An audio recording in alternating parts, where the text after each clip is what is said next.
Respondiendo a la pregunta 1A, utilizaría la espectrometría y en la espectrometría realizaría un análisis gravimétrico o una electroforesis, ya que la electroforesis puede detectar proteínas que están en la madera de los utensilios y así ver la edad que tienen aproximadamente.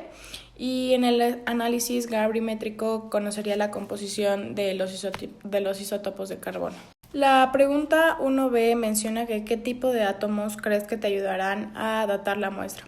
Principalmente sería el carbono 14, el carbono 12 y los isótopos del carbón, mientras que de acuerdo a una gráfica de decaimiento se puede ver que entre menos carbón tenga la muestra es más vieja.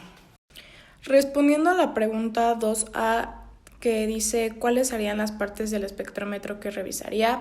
Primero sería el acelerador y también el selector, ya que principalmente son los que tienen mayor influencia en la velocidad con la que salga el isótopo y así podrá ser o no detectado.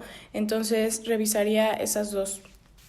La pregunta 2B menciona que qué parámetros están relacionados en cada una de sus partes. Principalmente el acelerador tiene la masa, la carga y el voltaje aplicado. El selector va a depender de la velocidad que salga del acelerador, del campo eléctrico y del campo magnético. Y por último, la región de campo magnético es afectada por el campo magnético 2, que sale del selector, la velocidad del selector, la masa y la carga de la partícula. Dependiendo de estos parámetros será como si el isótopo podrá ser detectado o no, ya que dependiendo de la región de campo magnético que tenga, si es muy grande o si es muy pequeña, es de la forma en la que no podrá ser detectado.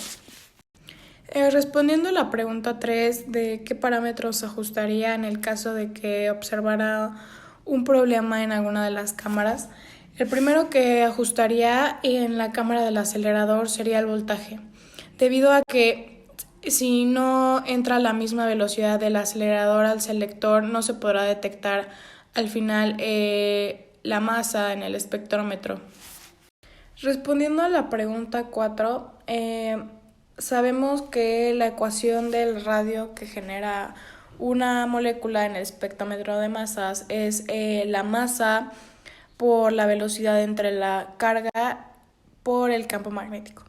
Entonces, modificando cualquiera de esos parámetros se podría reducir el radio de impacto, pero principalmente disminuiría la velocidad o aumentaría la magnitud del campo magnético en el espectrómetro. El algoritmo que usaría en la pregunta 5 sería el de Ruyen-Kutta, porque este algoritmo puede resolver ecuaciones diferenciales como la que nos muestran y también permite dar una curva de decaimiento radioactivo. Entonces, el plot o la función que yo usaría sería un plot de XY, en donde X es el tiempo y Y sería la cantidad de carbono que encontramos en la muestra de madera.